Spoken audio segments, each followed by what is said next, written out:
परमेश्वर की महिमा हो। प्रभु ने बहुत सुंदर समय को दिया हमारे जीवन में, इस बात के लिए हम परमेश्वर को धन्यवाद देते हैं।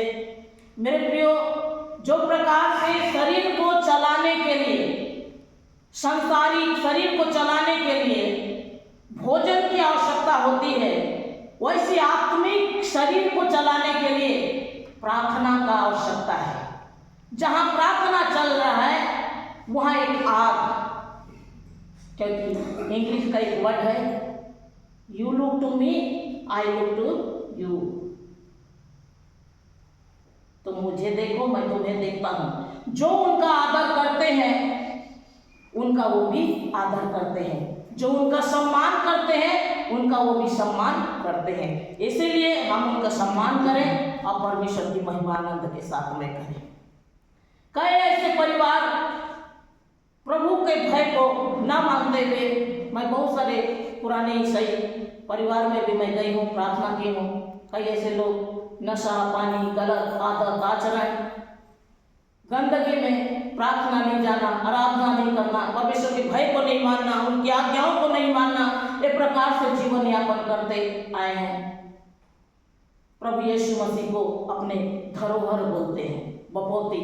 हम उनकी आज्ञा माने ना माने फिर भी हम स्वर्ग जाएंगे, ऐसे अगर उनका सोच है तो उनके लिए आइए मेरे प्रियो हम वचन में से देखें परमेश्वर वचन में हमें क्या कहना चाहते हैं।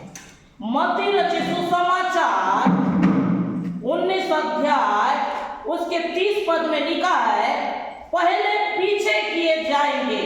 पहले जो थे वो पीछे किए जाएंगे, जो पीछे हैं वो पहले किए जाएंगे। हालेलुया। जो पहले, जो पुराने ईसाई शुरू से जो माता के गर्भ से जन्मे, वो पीछे किए जाएंगे अगर आज्ञा उल्लंघन करेंगे तो। परमेश्वर के अनादर करेंगे, नशा पानी, आज्ञा पालन नहीं, परमेश्वर के वचन को नहीं मानना, चर्च नहीं जाना, प्रार्थना नहीं करना, परमेश्वर को भय को नहीं मानना, तो उनके लिए परमेश्वर का वचन लिखा है पहले जो है वो पीछे किए जाएंगे और पीछे जो है, हालेलुया, वो पहले किए जाएंगे।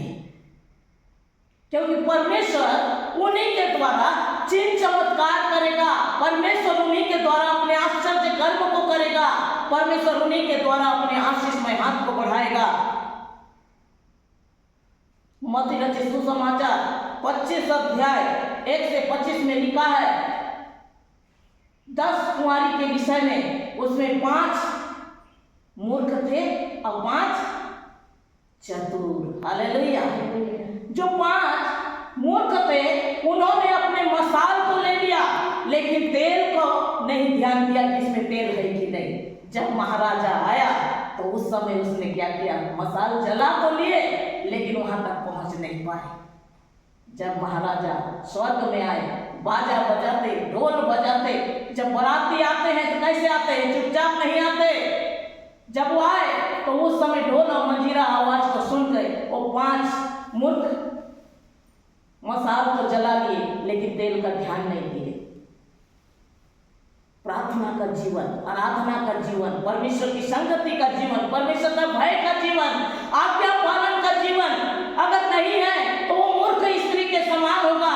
लेकिन चतुर स्त्री ने क्या किया, मसाल भी जलाया और तेल भी अपने साथ रखे थे। हालेलुया। जब राजा आया स्वर्ग में, बाजा और नरसिंगा फूंकते आवाज के साथ, उस समय वो मसाल में तेल डाले और राजा के साथ निकल गए। मेरे प्रियो, हम हमेशा प्रार्थना में, परमेश्वर की महिमा में हमेशा बने रहे, तभी परमेश्वर हमारे जीवन में हर एक आवश्यकताओं को पूरा करेगा। भजन संहिता 20 अध्याय 4 पद में लिखा है, वह तेरी सारी युक्ति को सफल करे और तेरी सारी इच्छा को पूरी करे। जो हमारी इच्छा है, जो हमारी मनोकामना है, जो हमारा सोच है, जो हमारा विचार है, जो हमारा ड्रीम है, जो भी हम अपने मन में चाहते हैं कि हमारा अच्छा एजुकेशन, हमारा अच्छा नौकरी, हमारा अच्छा घर परिवार, शांति, बाल बच्चे, परिवार में सुख शांति बने रहे, सारी युक्ति को मैं सफल करूंगा कहने वाला परमेश्वर हमारे साथ में है। भजन संहिता 20वां अध्याय चौथा पद में लिखा है, वह तेरी सारी युक्ति को सफल करे और सारी इच्छा को पूरी करे, जो भी तू चाहता है। सुलेमान पहला राजा 8वां अध्याय उसके 37 पद में सुलेमान ने प्रार्थना किया, अकाल पड़े या मरी हो या कोई भी विपत्ति हो या पेड़ पौधे को कीड़ा खा जाए या फाटक के बाहर शत्रु आकर नाश करने को बैठा हो या जीवन में कोई भी विपत्ति क्यों ना हो, हे खुदा तेरे पास जब हम हाथ पसारे तो सुन लेना, कहकर उसने क्या किया? प्रार्थना किया। इसलिए प्रार्थना में पावर है, प्रार्थना में सामर्थ्य है। प्रार्थना के द्वारा बड़े बड़े चट्टानें हिल जाती है, प्रार्थना के द्वारा बड़े बड़े पहाड़ उखड़ जाते हैं, प्रार्थना के द्वारा बड़ी बड़ी समस्या दूर हो जाती है, प्रार्थना के द्वारा बड़ी बड़ी बीमारी निकलते चले जाती है, प्रार्थना के द्वारा हमारे घर के हर एक बंधन टूटते हैं, प्रार्थना के द्वारा हमारे घर में आशीषों की बौछार होती है। इसलिए प्रार्थना करना जरूरी है। हालेलुया। क्योंकि प्रार्थना करना यानी परमेश्वर से बातें करना। जब हम परमेश्वर के साथ जुड़ जाते हैं मेरे प्रियो, परमेश्वर अपनी अनुग्रह, अपनी कृपा, अपनी दया, अपनी आशीष से हमें भर देता है, हमारी हर एक जरूरतों को पूरा करता है, हमारी हर एक सोच विचार को पूरा करता है, हमारे चित्त में उत्पन्न करने होने से पहले उपाय करने वाला जीरे हमारे साथ में है, हमारे लिए उपाय करता है। मेरे बेटा को क्या चाहिए, मेरी बेटी को क्या चाहिए, मेरे बच्चों को क्या चाहिए, उन हर एक बातों को जानता है, क्योंकि वो काम करने वाला परमेश्वर, सुनने वाला खुदा है। हालेलुया। वो हर एक की जरूरतों को पूरा करता है। इसलिए सांसारिक शरीर को चलाने के लिए जैसे आपको भोजन और पानी की आवश्यकता होती है, वैसे आत्मिक जीवन को चलाने के लिए हमें प्रार्थना की आवश्यकता है। उसके लिए ज्यादा कुछ ताम झाम करने की आवश्यकता नहीं। कोठरी के अंदर में जाकर बैठकर, हे प्रभु यीशु तू मेरी आवश्यकताओं को पूरा कर, मेरी चिंता को दूर कर, मेरी निराशा को दूर कर, मेरे आंसू को पोंछ दे, बीमारी से मुझे रिलीज कर, मेरे घर के हर एक बंधन को तोड़ दे, कहकर केवल मुख से उसे पुकारने की आवश्यकता है मेरे प्रियो। जब उसको पुकारेंगे वो सुनता है वो राजा, और अपनी आशीष से हमें भर देता है। आमीन। हालेलुया। तो इसीलिए हम प्रार्थना करें। जब हम प्रार्थना करते हैं, परमेश्वर सुनने वाला खुदा वो सुनता है और हर एक के जीवन में आशीष देता है। आप लोग जो इस जगह में आए हैं, जो भी समस्या को लेके आए हैं, कितनी बड़ी पहाड़ क्यों ना हो, उद्धार के लिए मेरे यहोवा का हाथ छोटा नहीं हो गया। वो एक धमकी से महासमुद्र को रेगिस्तान बनाने वाला खुदा। हालेलुया। इसलिए मेरे प्रियो, एक बोझ के साथ, एक चिंता के साथ आप प्रार्थना कीजिए। जब आप प्रार्थना करेंगे, परमेश्वर बड़ी बड़ी चट्टानों को हिला देंगे, बड़ी बड़ी समस्याओं को दूर करेंगे। क्योंकि आप लोग सोचते हैं ये काम कैसे होगा, ये कैसे होगा, ये कैसे में होगा, हम ये प्रकार सोचते हैं। इसलिए परमेश्वर का वचन में लिखा है, नीति वचन 3:5 में, तू अपने समझ का सहारा ना ले, वरन संपूर्ण मन से यहोवा के ऊपर भरोसा कर। तेरा सोच और मेरा सोच में आकाश और पृथ्वी का अंतर है। हालेलुया। इसलिए तू संपूर्ण मन से, पूरे मन से यहोवा के ऊपर भरोसा कर, वो पूरा करेगा। वो उपाय करने वाला धीरे पूरा करेगा। हमारे पॉकेट में कुछ ना रहे, लेकिन उसके पॉकेट में बहुत कुछ है। हालेलुया। हर एक बातों में वो आशीष देगा।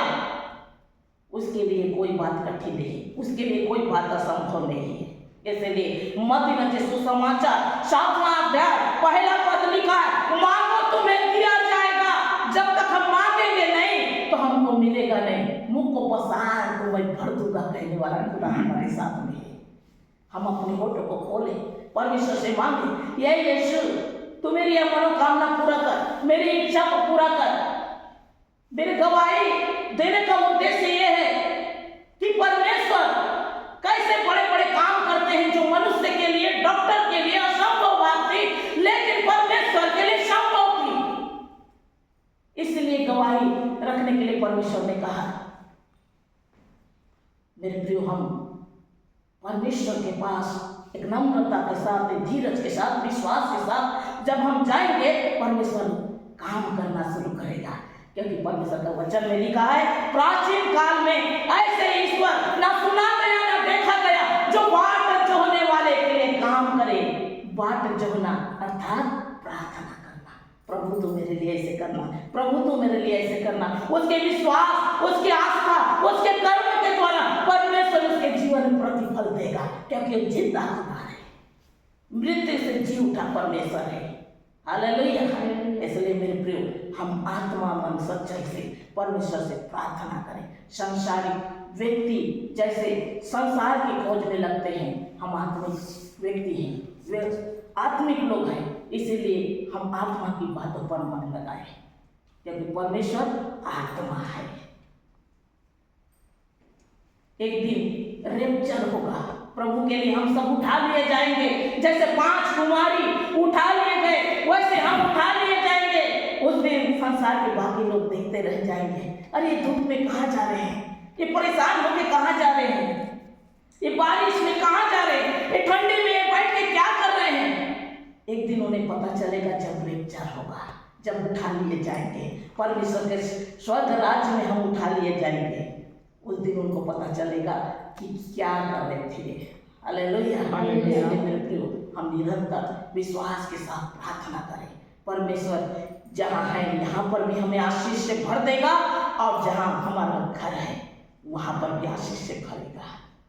यीशु इस छोटे से वचन द्वारा आप सबको बहुत आशीष दे। आमीन।